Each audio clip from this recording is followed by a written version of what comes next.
The broadcast is now starting. All attendees are in listen-only mode. Hey everybody, this is Stephanie from the California Association of Food Banks. Thanks for joining today. I hope that this will be really short, but if you have questions, go ahead and put them into the question box or raise your hand and I can unmute you. It looks like it's a pretty small crowd today, so we should be able to unmute folks and not have it be crazy. So there are a few things I wanted to just go over today, introduce you to, and then I'll send a follow-up email and we'll carry on.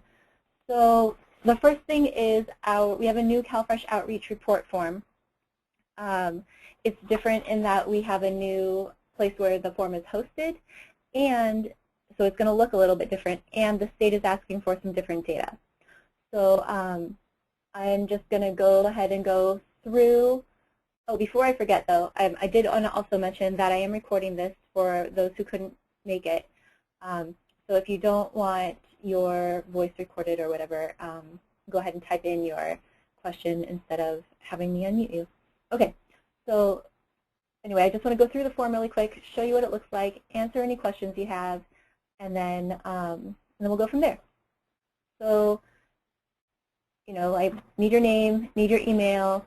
This is a pull-down list, so you'll go ahead and pick your organization, pick the second quarter, reporting for the second quarter, whichever counties you're working in, and then once you choose your counties here, it'll change what happens at the bottom.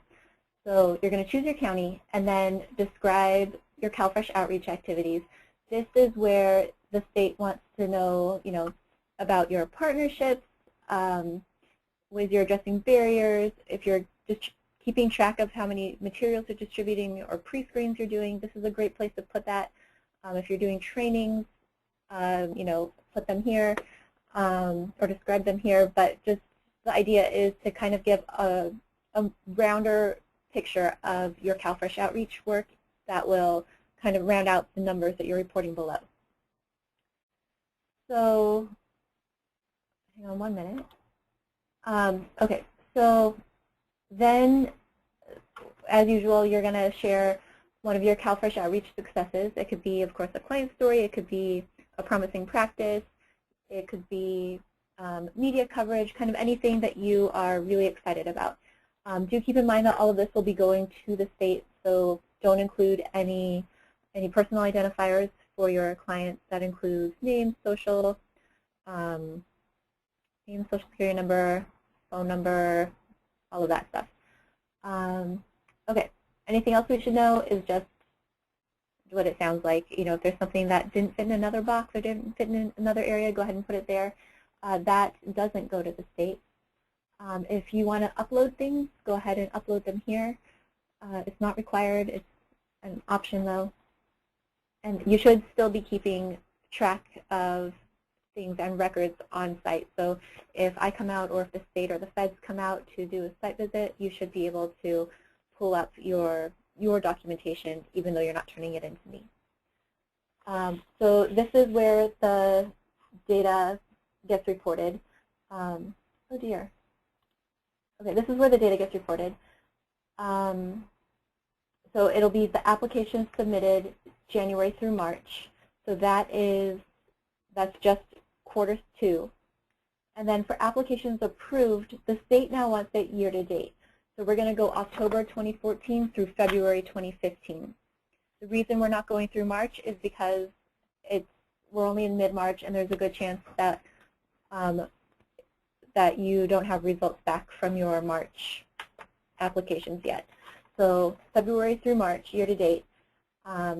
And then also there's a spot for pending applications. So if your county can't get you data for the quarter, instead of reporting, you know, just having to report 0 applications, I want you to report your pendings. So, you know, if you did 40 applications, then you'll have 40 pendings. These are the ones that remain pending. So if you have a pending application from last quarter, it would still get reported here. It's just like at the day that you report, it's how many pending apps you have. STAR 7s and recertifications are just quarter second quarter also. And then the special populations are here. There's a little description of each one. As a reminder, you should be counting households, not people. And it's okay to report more than one category per household. Okay. And then that's it.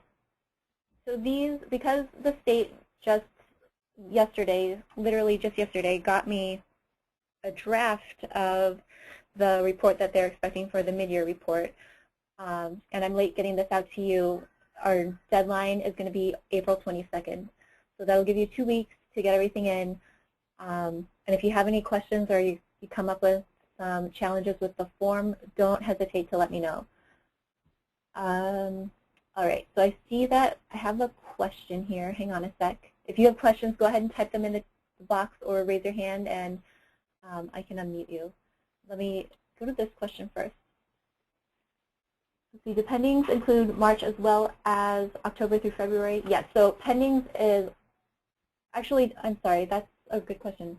Pending. No, yeah, go through March. So your pendings should be just all of your pending applications as of whenever you cut it off. Yes.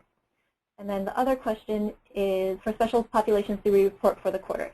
Yes, report your special populations for the, actually, yeah, report your special populations for the quarter, because it should be reflecting the applications that you assist, not necessarily only your approved apps.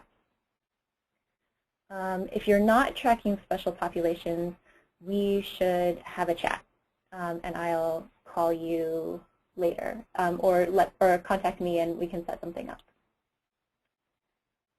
I'm going to see if anybody has their hand raised. Hang on one sec.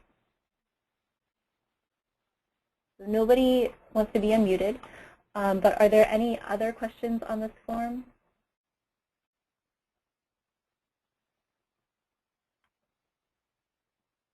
Oh, no. So there's a question that says, are special populations only for applications submitted or for all of the assistance provided, including SAR-7s and research? That's a really good question. The state never clarified who it applies to, so I would say it applies to everybody. Right. So if you have collected the data for your SAR-7s and for your research, then go ahead and report that as well. You can select more than one special population per household. There's a question about whether there's a paper copy, and I don't understand what that means, so if you could clarify, that would be helpful.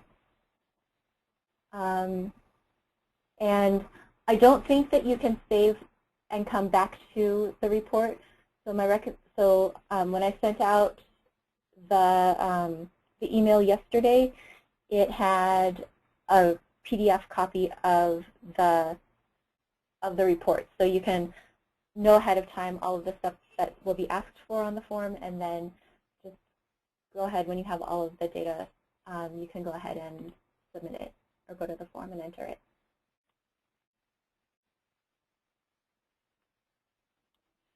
Are there any other questions before we move on real quick?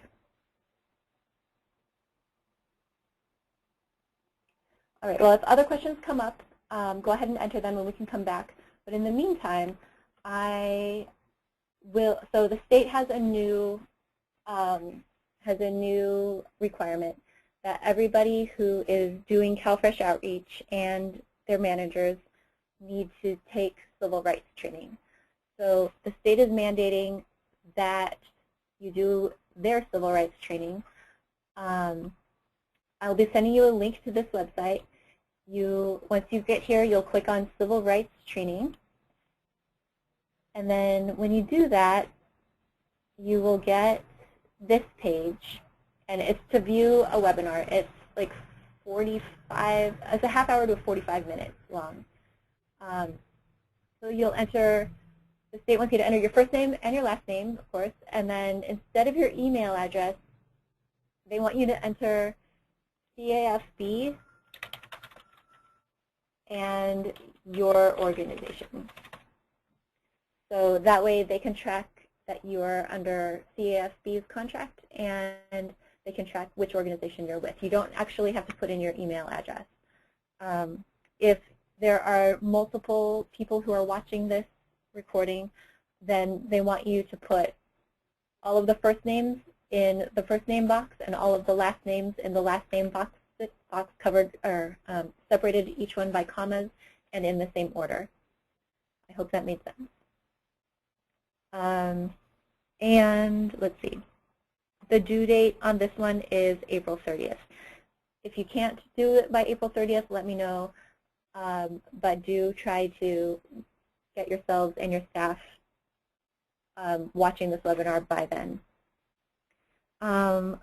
Also, if you have, they've said that if you've taken the SNAP-Ed civil rights training, if you're doing nutrition education, then you don't have to take this one. Just let me know that you've already taken SNAP-Ed, and that should be okay. Okay, are there questions about this one?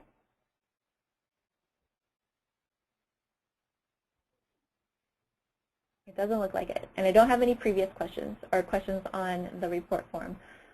So if you watch the civil rights training and you have questions, let me know.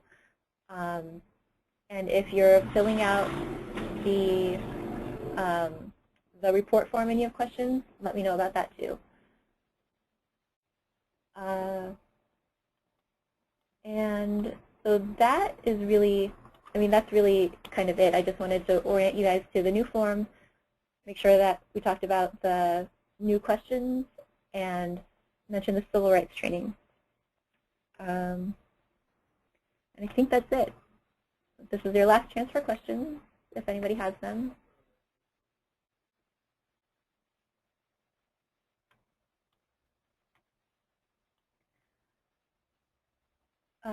Okay, so we have more questions. So the civil rights training can be done on your own time, or like whenever it works for you. It's already recorded, and I'll send out a link after our call, so you can just click on the link and fill it out and do it when it's convenient for you. There's a question about whether everyone in the contract needs to take the training or only the outreach workers.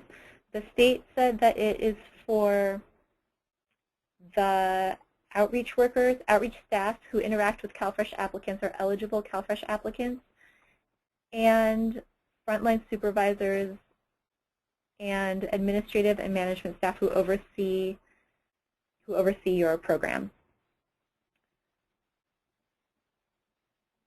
This is being recorded.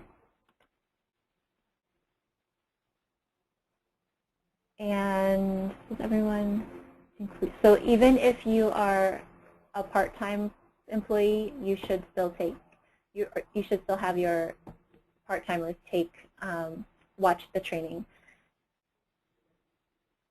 as well as your full-timers, of course. Let's see, and then interns or volunteers need to view the civil rights video. So the state didn't say. It would probably be better to have them err on the side of having them watch it as opposed to not watching it. It's not super long. It's, like I said, I think between a half hour and 40 minutes. Are there any other questions? Does anybody have their hand raised? Let me check. Oh.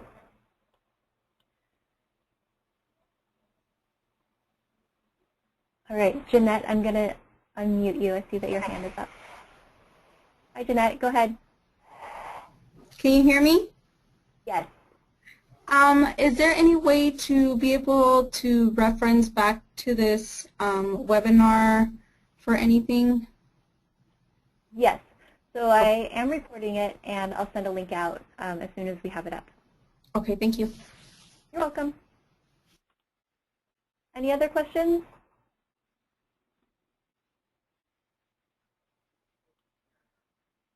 All right, it doesn't look like there are any other questions. So go ahead and email me if something comes up or call me, and I'll talk to you all soon. Thank you.